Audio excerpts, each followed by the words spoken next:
Okay, so first we've got to talk about how have you guys been? Let me know in the comments. And yeah, this video we're gonna get pretty deep. So we're gonna be talking about beginning and learning to be comfortable in the first steps of like anything really.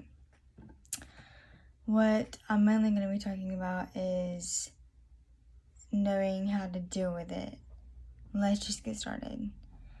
So first you see like professionals or people who've been doing an activity or a sport or a habit like reading or writing or drawing on Instagram, and you're like, oh my gosh, they're so perfect at this.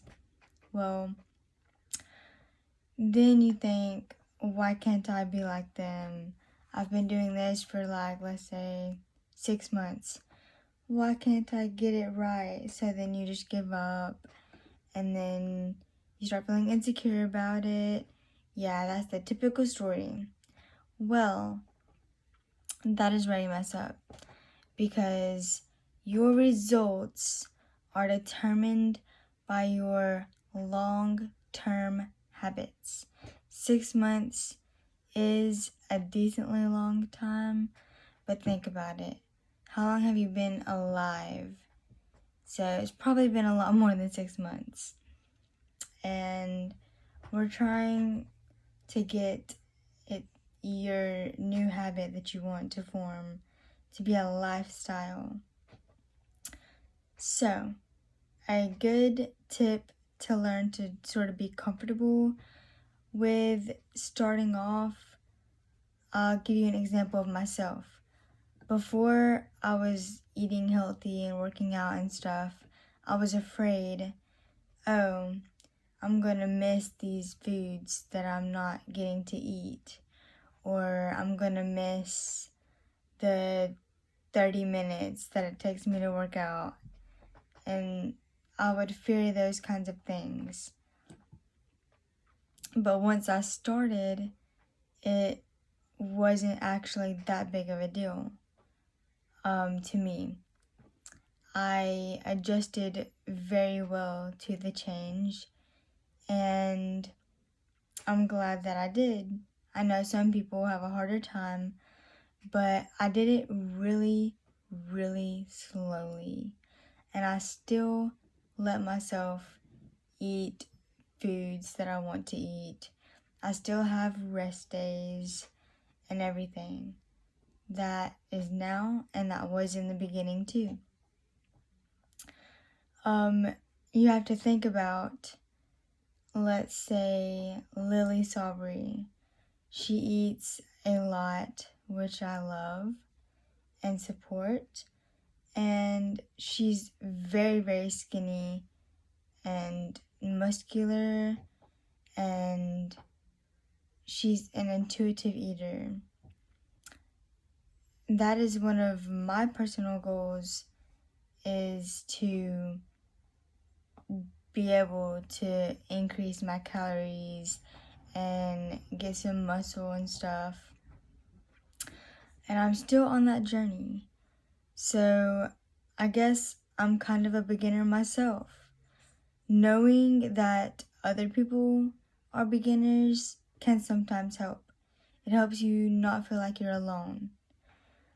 To be comfortable with beginning, I like to remind myself a lot, oh, speaking of Lily, has beginner modifications in her workouts. And I realized not too long ago, that's because she started there. She used to do those beginner modifications. That is how she got to where she is now. And she mentioned in one of her videos that she'd been in sports and stuff all of her life. So it has taken her several years to get to where she's at now. And it helps to realize, oh, it's gonna take me several years also.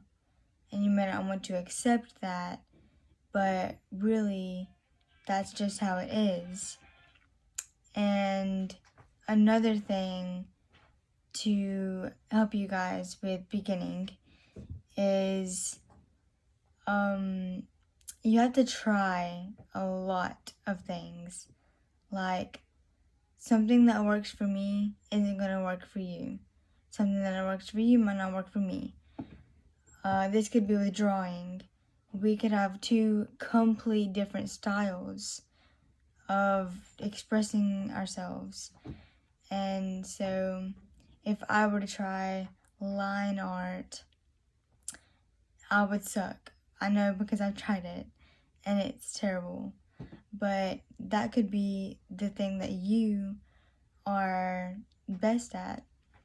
So it's good to accept that you're different from everyone else and that everyone else is different from you.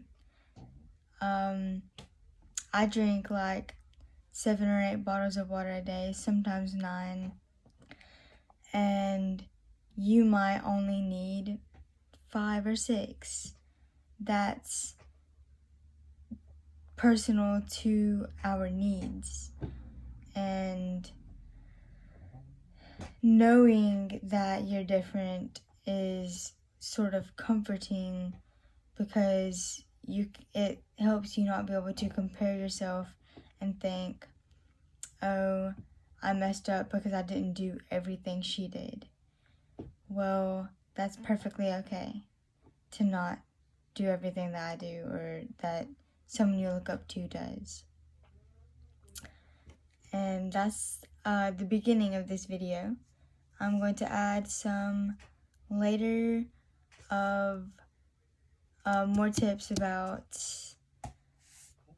learning to, I guess, be confident in your journey and feel comforted about your path. Because sometimes you just need that push, that will get you feeling better so you don't give up. Because we all have our weak moments. Now I'm going to talk about motivation. Motivation, a lot of people think you're either told, if you need rest, take it. Or, no, go hard 24/7, you've got to earn that. There's two extreme sides that you're being told, and you're like, which one do I follow? Well, this could be with eating healthy, working out, writing, doing art, everything. It's not just one part of your life. Well, sadly, the answer is balance. You have to find a really good balance for yourself where you mostly push yourself and make yourself do things even when you don't exactly feel like it, but you also give yourself time to recover. So, for example, this homework I have right here, I really don't want to do it, but the reason that I'm going ahead and getting it done is because I know tomorrow I'm not going to do it, so I know I must go ahead and finish it to just get it out of the way. That's how I am with doing the dishes too. If I don't do them right after I use them, I'm not going to do them at night, so it'll just pile up for the next day. But you have to find things that work for you. If you think, oh, I would rather do them at night before I go to sleep, that's what you're most comfortable with doing, then that is what you should do. With pushing yourself, even when you don't feel like it, it's yes, you need to care for yourself and have like that mindset of it's okay to take a rest, but you also have to put in the reality of the situation. When you take a rest, how long is that rest going to be? Is it going to be for a week? Is it going to be for 5 minutes? You know yourself the best. Last time you took a rest, how long was it? Did you get the assignment or task done in time that you were comfortable with? And you just have to ask yourself those kinds of questions, really, to see what works best in your case.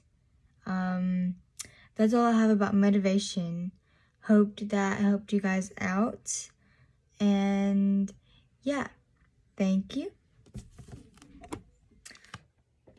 I know I just said that was all about motivation, but I want to add one more thing. Motivation comes from yourself. Like, someone else can tell you, hey, you need to do this. You should get off your butt. You should take the trash out, get up, do it. But the only person that's gonna actually get you to do it is you, deep down. You're the one that's gonna get up. You're the one that's gonna take the trash out. And the only person that can make you do that is yourself.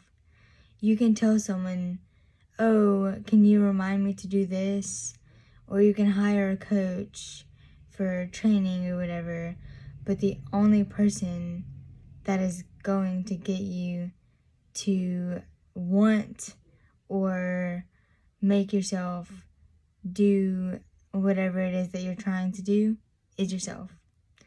So don't try to rely on someone else being there to tell you to do your activity or plans or chores, because it's up to you.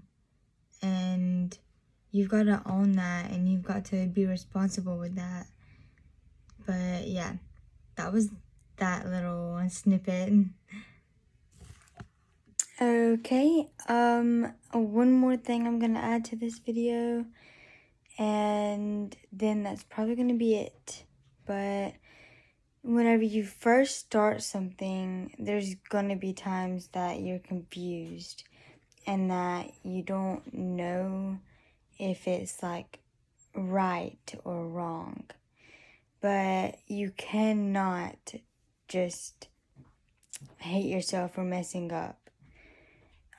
Beginning something new is confusing and can be overwhelming, but that is the time that you need to push yourself forward the most and keep going with it. It's going to be very hard, but you can do it because you want to see that result. You want to get to the next level of whatever it is. So you have to just push through. And I know that's a lot easier said than done, but it's completely worth it. And you've got to try several different ways to begin to see what works best for you. Thank you guys so much for watching this video. And I really wanted to make that one kind of short to where we can see like how you guys like those kind of videos. I love making advice videos and sit down chit chat videos. So if you could, please like if you liked it and comment what kind of other advice you guys want, what kind of things you want me to talk about, what kind of videos you prefer me to make. And thank you guys so much.